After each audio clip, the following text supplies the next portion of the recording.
Narcissist लोग सच बोलने से क्यों डरते हैं? यह है हमारे आज की इस वीडियो का टॉपिक। तो चलिए फिर देखते हैं आज का ये वीडियो। आप में से बहुत सारे लोगों को यह एक्सपीरियंस ज़रूर होगा कि जब आप किसी नार्सिसिस्ट को उनकी गलती बताते हो या उनकी हकीकत उनके सामने रखते हो तो वो आप पर गुस्सा करने लगते हैं या आप पर ही ब्लेम करने लगते हैं या फिर आपके साथ ये लोग गैसलाइट शुरू कर देते हैं, लेकिन सच का स्वीकार कभी नहीं करते। तो आज के इस वीडियो में हम गहराई से समझेंगे कि नार्सिसिस्ट ऐसा क्यों करते हैं, वो सच बोलने से क्यों डरते हैं और सच का उनकी ईगो पर क्या असर पड़ता है और बचपन का उनका ट्रॉमा और उनकी नार्सिसिस्टिक पर्सनैलिटी इसमें कैसे भूमिका निभाती है और आप तब क्या कर सकते हैं जब एक नार्सिसिस्ट सच्चाई से भाग रहा होता है। तो चलिए शुरू करते हैं और देखते हैं आज का ये वीडियो। तो नार्सिसिस्ट की पूरी पर्सनैलिटी एक इल्यूजन पर टिकी होती है।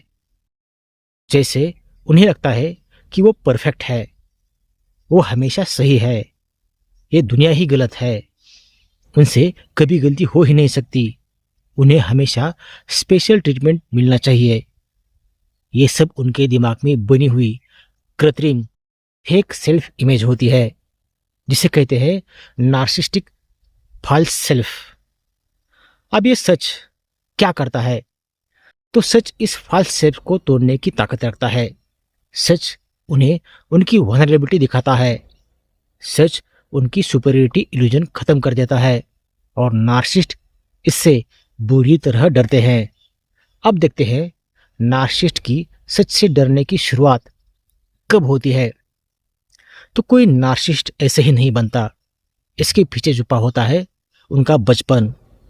बहुत से नार्सिसिस्ट का बचपन अत्यधिक कंट्रोल, भावनात्मक उपेक्षा, ओवर क्रिटिसिज्म या फिर ओवर प्राइजिंग से भरा होता है।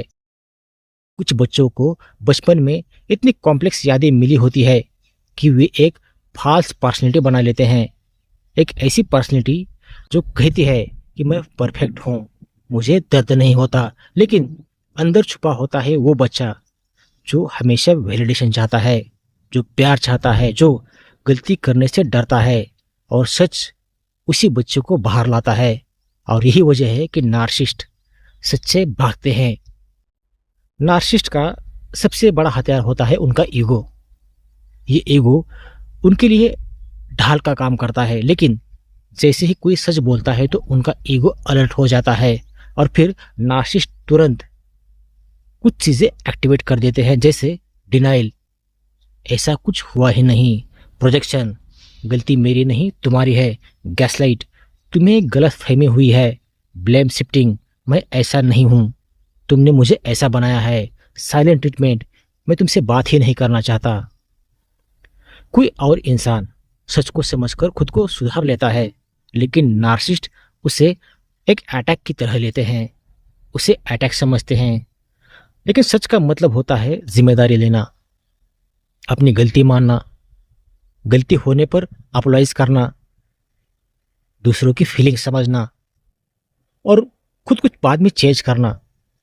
और ये सब नार्सिसिस्ट नहीं कर पाते, क्योंकि अगर उसने ये सब किया तो उनका पूरा सेल्फ इमेज टूट जाएगा और नार्सिसिस्ट को लगता है कि अगर उन्होंने एक गलती मान ली तो वो हमेशा के लिए हार जाएंगे। उनकी दुनिया में गलती मानना कमजोरी के लक्षण होते हैं। अब देखते हैं सच उन्हें कैसे चोट पहुंचाता है। तो जब आप एक नार्सिसिस्ट को सच बताते हो तो उनके अंदर एक गहरी चोट लगती है, जिसे कहते हैं नार्सिसिस्टिक इंजरी। यह इंजरी छोटी नहीं होती, उन्हें लगता है जैसे उनका कंट्रोल छीन लिया गया है, उनकी सुपीरियरिटी खतरे में पड़ गई है, उनकी इमेज खराब हो गई है, लोग उन्हें कमज़ोर समझने लगे हैं, इसलिए वो सच से भागते हैं। जैसे कोई बच्चा अंधेरे को डरकर भागता है वैसे। अब देखते हैं इस सच के पीछे छुपा गहरा डर। नार्सिसिस्ट जो सबसे ज़्यादा हाइड करते हैं वो है सैम। उन्हें डर लगता है कि दुनिया उनकी असलियत देख लेगी तो वो उतने स्पेशल नहीं रहेंगे जितना लोग उन्हें समझते हैं। उनका फेक इमेज सबके सामने आ जाएगी। उन्हें रिलेशनशिप में बराबरी पर आना पड़ेगा।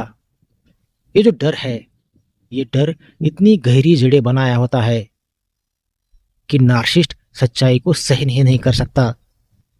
आपने नोटिस किया होगा कि नार्सिसिस्ट अपनी ही रियलिटी बना लेते हैं, क्योंकि नई रियलिटी बनाना आसान होता है, सच्चाई का सामना करना बहुत मुश्किल होता है। इसलिए नार्सिसिस्ट अपने मिस्टेक को सक्सेस बना देते हैं, अपने टॉक्सिक बिहेवियर को लव बता देते हैं और दूसरों की इमोशंस को ओवर रिएक्शन कह देते हैं, गलत बातें साबित करने की कोशिश करते हैं और रियलिटी डिस्टॉर्शन उनके लिए सर्वाइवल मैकेनिज्म है। रिलेशनशिप में नार्सिसिस्ट सच से कैसे भागते हैं? तो अगर आप किसी नार्सिसिस्ट के साथ रिलेशनशिप में हैं तो ये बिहेवियर बहुत कॉमन है। आपने गलती बताई तो वो गुस्सा करेंगे, आपने प्रूफ दिखाया तो वो डिनाई करेंगे, आपने अपनी फीलिंग्स बताई तो वो आपकी फीलिंग्स का मजाक उड़ाएंगे, आपने बाउंड्री सेट की तो वो आपको सेल्फिश कहेंगे, आपने ब्रेकअप की बात की तो वो विक्टिम बन जाएंगे। क्यों? क्योंकि सच सामने आएगा तो उन्हें खुद को बदलना पड़ेगा और नार्सिसिस्ट बदलाव से डरते हैं। तो कुछ नार्सिसिस्ट जब सच स्वीकार नहीं कर पाते तो उन्हें इमोशनल ब्रेकडाउन होता है, जिसे कहते हैं नार्सिसिस्टिक कोलैप्स। और इसके सिम्टम्स है extreme depression, heavy anxiety, isolation, aggression, emotional shutdown, feelings empty. और यही वजह है कि नार्सिसिस्ट सच को आने ही नहीं देते, क्योंकि सच उसे टूटने पर मजबूर कर सकता है। तो आप क्या कर सकते हैं?